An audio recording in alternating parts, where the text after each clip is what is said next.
Bob's title, his subject, is Leadership, Why Me? Many of us join Toastmasters to become better speakers. MVP certainly helps with that. But have you considered where your enhanced communication skills might just be a leader's edge for your club, for other clubs, and for District 42? In his brief remarks, past district governor, current Region 4 advisor Bob Idea Man Hooey, accredited speaker, will touch on a few ideas in this regard. Those are his words. No embellishment. I've heard this man speak.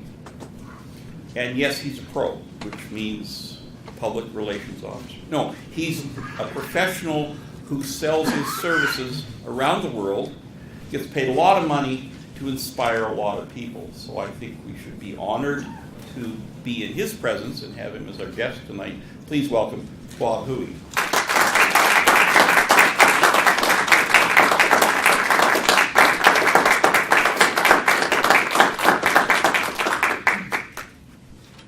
I didn't want to be a leader. I never asked to be a leader. It wasn't something I wanted to do. In fact, I tried to get out of it, repeated, let somebody else do it. Let her take care of it. I'm just here because I want to learn how to be a speaker. I don't need to be a leader. Why me? I asked quite often. Quite often, actually. And people had answers for me. Because if you don't take on the presidency of this club, it's going to fold. Get on the basic clubs. The guilt trip. You could be a great area governor. It's a lot of fun, and it doesn't take any time at all. The fantasy clothes. But think of the exposure you'll get. People will know your name. The ego clothes. And I fell for all of them. I fell for all of them. But there have been times in the last 27 or 28 years, I'm in my 28th year as a Toastmaster, that I have legitimately said to myself, why me? Leadership, why me? And there are people who are in district leadership now and in various parts of leadership within clubs and areas and divisions and districts around the world that are saying those exact same words. Why me? And I say, why not? Why not? If not you, who? If not when? Now. Why not? You could do it. So could you. Oh, you're already doing it, so I don't have to talk to you. But there could be more after this, See, the interesting thing about this is I came to Toastmasters because I had an idea that I wanted to be a motivational speaker and travel the world and inspire people to live better lives and take risks and have fun, especially to have fun. I didn't come here to be a leader. That wasn't on my agenda. I didn't even want to consider it. I thought, I came because I wanted to be a motivational speaker. I don't want to be a leader. I'm going to call the meeting to order now. I'll entertain a motion from the floor and all that other leader type stuff. I wanted to be a speaker. And I did get guilted into it, as I mentioned.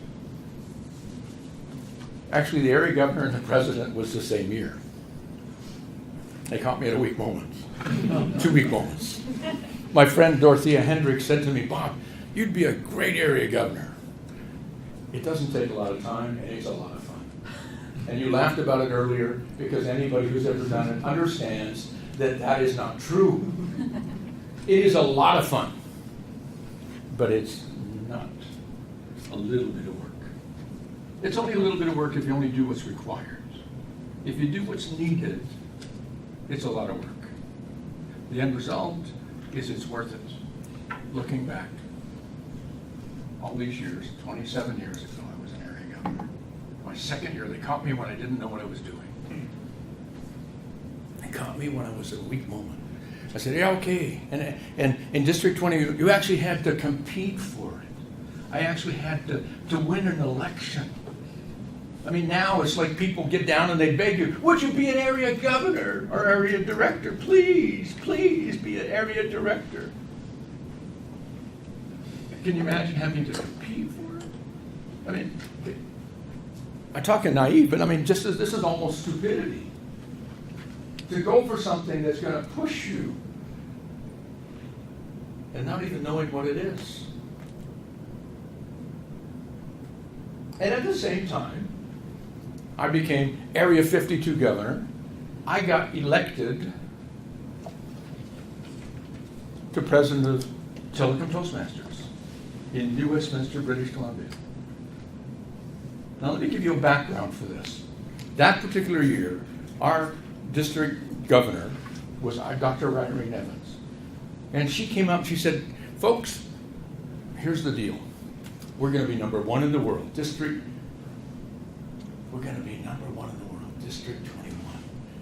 We're going to walk across that stage and wherever it was that year. We're going to be number one. I'd already looked at my clubs in my area.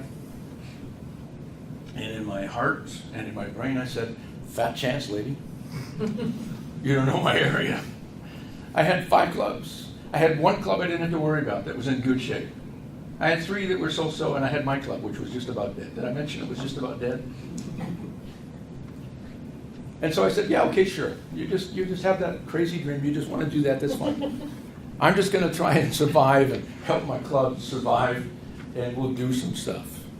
And so we tried some things, and we played. And I had this brilliant idea of calling a friend of mine. His name was Peter Lake.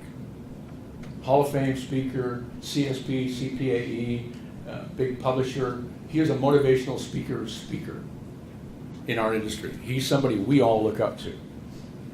I knew him because he was a friend of mine's son. And I said, Peter, would you help me?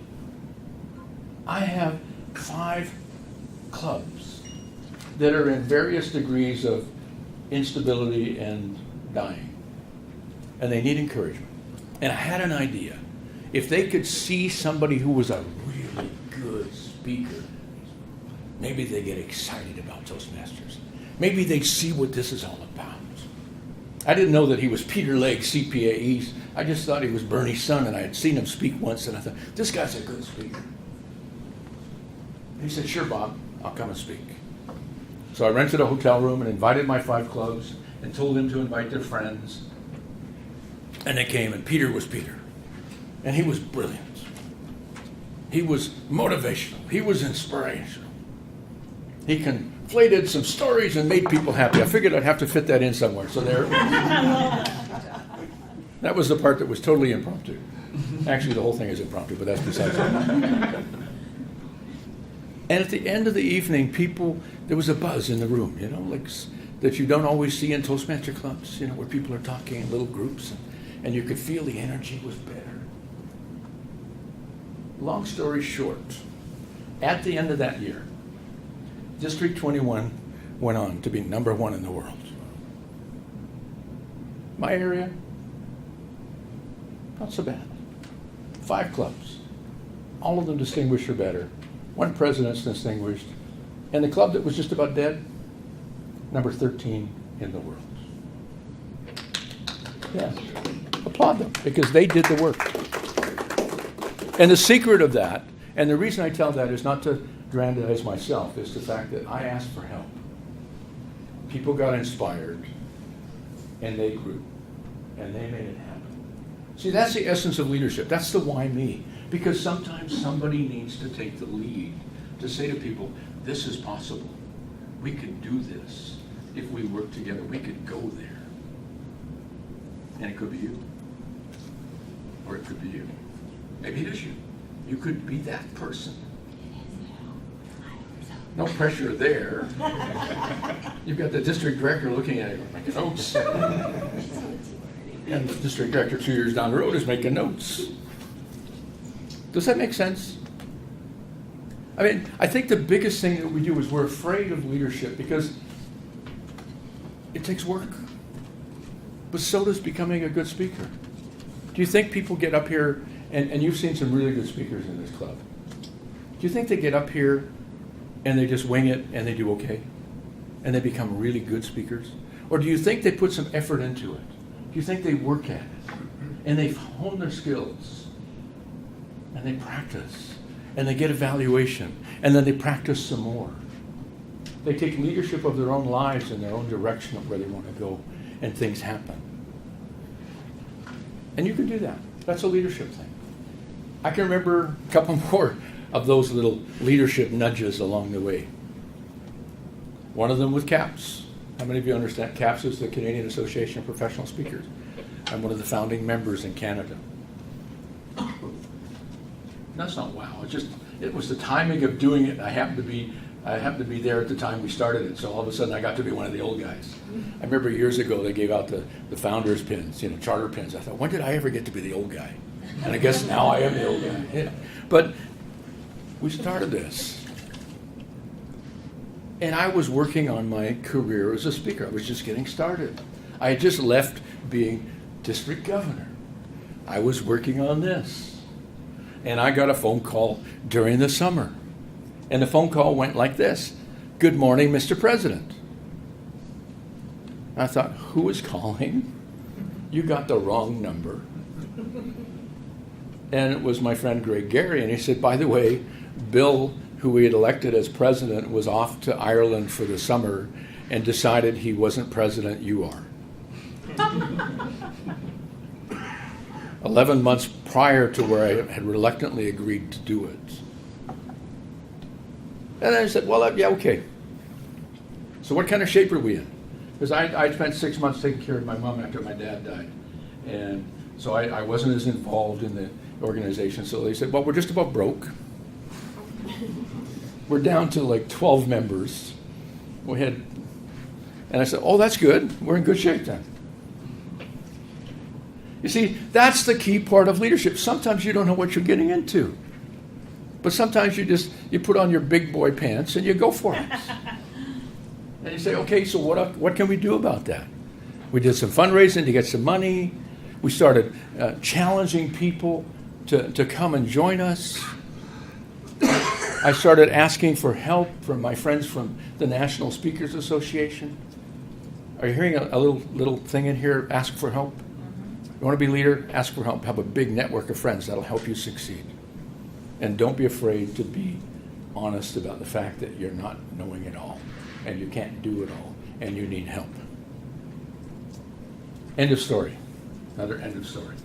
At the end of that time, 48 members, in good shape, lots of money in the thing, and a succession plan for the next 2 years. So then I got on the national board, which is a whole different story. And that's the part that happens is sometimes when people see that you lead, they go, oh, we can get you to do something else. If you really don't want this, then just hide. If they can't find you, they don't see you, they won't bug you. Although sometimes if you're in a club, they might elect you president because you're not there. I've heard that happening. Good morning, Mr. President. You weren't at the meeting. You couldn't say no. You're it. You're on. That's it. Isn't that exciting? So make sure you show up. See, if you show up, you can at least say, why me? Or you might say, why not? Maybe I can. Maybe I do have the skills. Maybe I can learn the skills. Because that's why people don't want to do it. We're shy sometimes. I mean, most people don't believe that I'm shy. I actually am. I'm not an introvert by any shape of the word. I am actually an extrovert. I found out what that means. It means I get my energy from people. Oh, yeah. She just reminded me. Okay, I got to do that. If you were in Chicago, you would have seen me walk across the international stage going, woohoo! And the only people that knew what that meant, 2 of them were sitting in this room, because we had done some training for our leaders in terms of who you are and your personality skills. And mine was expressive, and driver. So it's like a double espresso with a driver twist. I mean, And I'd done that in front of them in the training room, so I thought, what the heck, I'm on the national stage, I'll do it anyway. So, and they left. The rest of the people go, who's that crazy guy from Canada?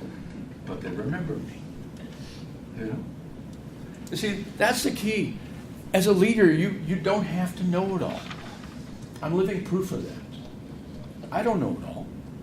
You know, I got a phone call recently, just at the end of last year, beginning of this year.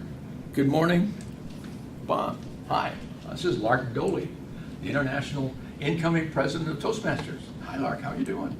Well, I just wanted to let you know that we've selected you to be a region advisor. Oh, said I. Thank you so much. And that opened a whole new experience.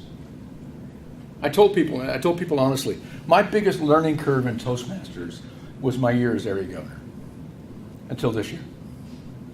This is my second most biggest learning curve, is this year. Because I told him, I said, when I applied, I said, I can speak a little. I'm reasonably good with people. But I've been out of Toastmasters leadership for like 20 years. Because 20 years ago, I was the newly elected, no, not elected, because you never get elected immediate pass district governor for 21. I was the guy who was smiling because I was relieved. I was the guy who phoned my successor at 12:04 July 1st and said, Sheila, Keg, you're it. Have a great year. Call me if you need help. I promised her I would do it at midnight, and it took me a couple of minutes. I forgot. And I tried to live up to my promise, and she went, who the hell is this? I said, this is the guy who had your job, 5 minutes ago. And she went on to be a great district governor. But that's the thing. We grow and learn as we see, this is the big thing about this that I've learned over the 27 years of doing it. I'm going to step back so I can see the light. There we go. I thought that's where I was to not be afraid to take risks, to not be afraid to step out and try something new. How many of you understand that the comfort zone is where you die? It just takes 20 or 30 or 40 or 50 years. There's a lot of people who are dead, they just don't know it yet. Truth in advertising. You're alive when you step out of the comfort zone and you get into that area where you lead and you stretch and you grow. And being a leader will stretch you. Being a leader will twist you. And sometimes you'll say, leadership, why me, from a different perspective. There'll be sometimes you will go, heck was I thinking? And there are other times along the way that you will go, this has been really good. Because you look back and you run into people that acknowledge that you've made a difference for them. I keynoted for District 21 this year. It was my homecoming. 20 years later, they finally invited me to speak. I mean, it took a long time for the stigma to go away. They finally said, who's this Bob Hooey? Let's invite him, And it was really kind of fun because there was a couple of guys that came up to me and said, you may not remember, but I joined Toastmasters when you were district governor. And you did blah, blah, blah, or you said blah, blah, blah, and it made all the difference for me. 20 years later. I didn't know that. I didn't remember the conversation. I barely remembered who they were. But evidently something I said inspired, because both of them went on to be area and division governors and take on leadership. So I must have said something bright and brilliant. I don't know. Some of the best things I say are unintentional. Seriously. Sometimes I'm quoted as saying things and I'm going, whoa, that sounds pretty good. I'm serious. This is the fun part. I was doing a speech in my home club of Tillicum Toastmasters, and we had our area governor came to visit, and he was taking notes. And he was writing notes. And at the end, he got up to give some speech, some comments to everybody. And he said, I really loved this. And he quoted something. And I said, hang on for a second, I got to write that down. And he said, Bob, you said it. I hadn't heard it. It just poof, right out. But he liked it enough that I wanted to write it in. See, I think sometimes we don't trust our own brilliance. And that's because we take too much effort with this kind of stuff in trying to look good, sound good, instead of making good. Does that make sense? I had the opportunity of speaking 2 nights ago. Was it the first night I was in Regina? I don't know. They've had me so busy I don't know where I am. They were even doing a campaign called Where's Bob? Seriously, they are doing it. Side of the road, going to Winnipeg. We're having fun. But and I had a chance to share with some of the people. And it gave me an opportunity to just simply talk. I just had a conversation with the people in the room. I didn't give a speech. I just shared some ideas, I shared some stories, and I challenged them. So I wouldn't be doing my job if I didn't challenge you. Because that's my calling. I tell people, as far as my business, around the world, people need help and they need hope. That's my business. If I do a good job, they get both. If I do a bad job, I just get paid. But that's the point. But I want you to think about what I had to say tonight. So when somebody asks you about being a leader, and you're thinking to yourself, leadership, why me?